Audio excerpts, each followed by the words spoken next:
Լյուքս դասի բրենդի ապրանքները արտադրվում են Չինաստանում։ Ինձ հաճախ են հարցնում, արդյոք դա այդպես է, թե ոչ։ Նախքան կպատասխանեմ այդ հարցին, հետևիր իմ էջին, որտեղ ես բացահայտում եմ նորաձևության ոլորտի գաղտնիքները։ Նախ եկեք ընդունենք, որ Made in China-ն ամոթալի չէ եւ բացարձակ չի նշանակում, որ ապրանքը անորակ է։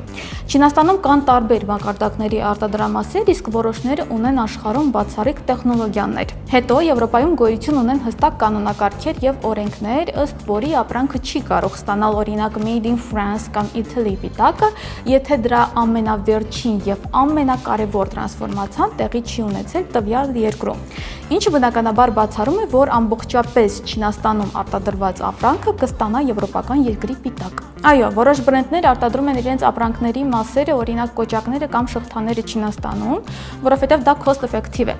Դրանց թվին են պատկանում Burberry-ն, Armani-ն եւ Dolce & Gabbana-ն։ Իսկ Prada-ն խոստովանել է, որ իր ապրանքատեսակների 20%-ը այն ամբողջովին արտադրում է Չինաստանում եւ դրանք ստանում են Made in China պիտակը։ Բացառություն են կազմում այն բրենդները, որոնք ունեն 100-ամյակների պատմություն եւ դրա վրա հիմնված արժեհամակարգ։ Օրինակ, Hermes-ը երբեք չի արտադրել իր Kelly կամ Birkin պայուսակները Չինաստանում, քանի որ դրանք ձեռագործ են եւ ստեղծվում են հստակ արհեստավորների կողմից։ Նույնը վերաբերվում է Chanel-ի, Goyard-ի եւ Louis Vuitton-ի լեգենդար ապրանքներին։ Ամփոփելով եկեք չարժեզրկենք տասնամյակների պատմություն ունեցող բրենդները ինչ որ անիմաստ տաբուների պատճառով։ Յուրաքանչյուր բրենդ ունի իր քաղաքականությունը եւ արտադրական ռազմավարությունը։ Ոմանք օգտագործում են Չինաստանի հզոր տեխնոլոգիաները եւ արտադրական ներուժը, իսկ մյուսները պահպանում են իրենց բացառիկ ձեռագործ ավանդույթները Եվրոպայում։ Ուստի բրենդի արժեքը որոշվում է ոչ թե պիտակի վրա նշված երկրի հաշվին, այլ դրա պատմության,